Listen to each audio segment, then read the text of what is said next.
Liberty, with you for every step on the road to financial freedom.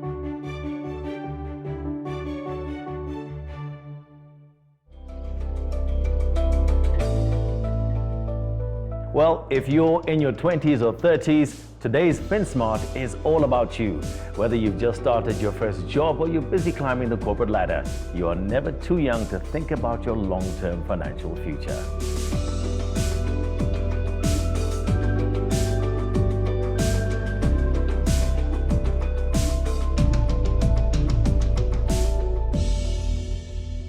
Financial advisor Katlego May, thank you so much for joining us. Let's talk about these young people. I'm allowed to say that, okay? So, in your opinion, are young people in their 20s and 30s thinking about retirement at all? I think it's a mixed bag, really. There are those who do think about it. I find that those who generally do come from a background where they've had money conversations with parents, it's really part of who they are. And that's why they have that kind of thinking, for long-term thinking. But mostly there are a lot of people who don't think about retirement in their younger years, and simply for the reason that it feels so far when you're a 20-year-old and you're thinking about your 60-year-old self. You know, nowadays we have this thing about you only live once, and yeah, that's how people live their lives. So why is it important for one to actually start thinking about retirement at an early age? For the simple reason that when you're investing, you want to make time your friend. The sole purpose for investing is you want your money to grow. For your money to grow, you need time for that growth to compound over time. So the earlier you start your journey, the better it will be, the more compounding you'll have. So really, there's no age to it. I think the earlier you start, the better it will be for you. I mean, at an earlier stage, one might start thinking, listen, you know what, maybe I need to earn a certain amount of money before I start looking at securing my financial future. Maybe I need to, buy the house first, buy the car first. Surely all of those things you can do and still put a little bit away for yourself for the future. Agreed. I think it doesn't have to be one or the other, but also it's income permitting, right?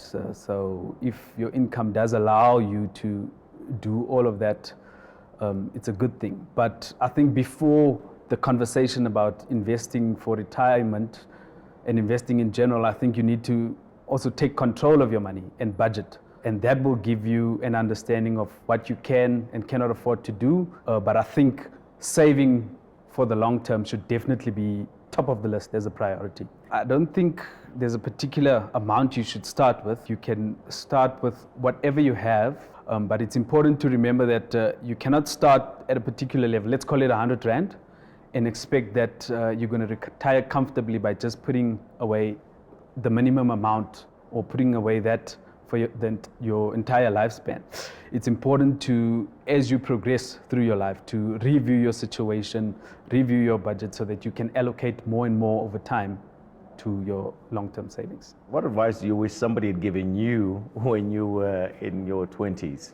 I think definitely for me would be if I understood the power of compounding growth at that time and what it really does. And also, you don't really have to put all your money towards retirement, right? It's understandable that at that time when you're young and 20, it's something in the distant future.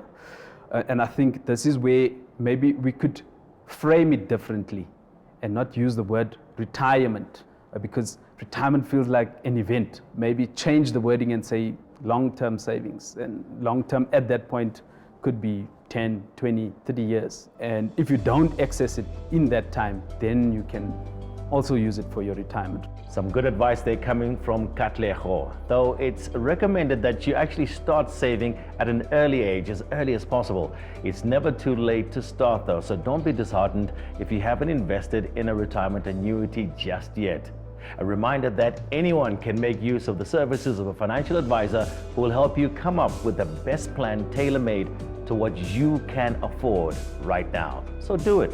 I promise you, you'll thank yourself later.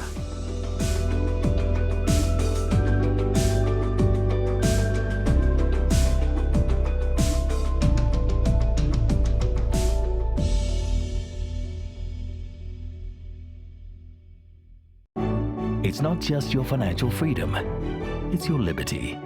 Let's make it count. Liberty, in it with you.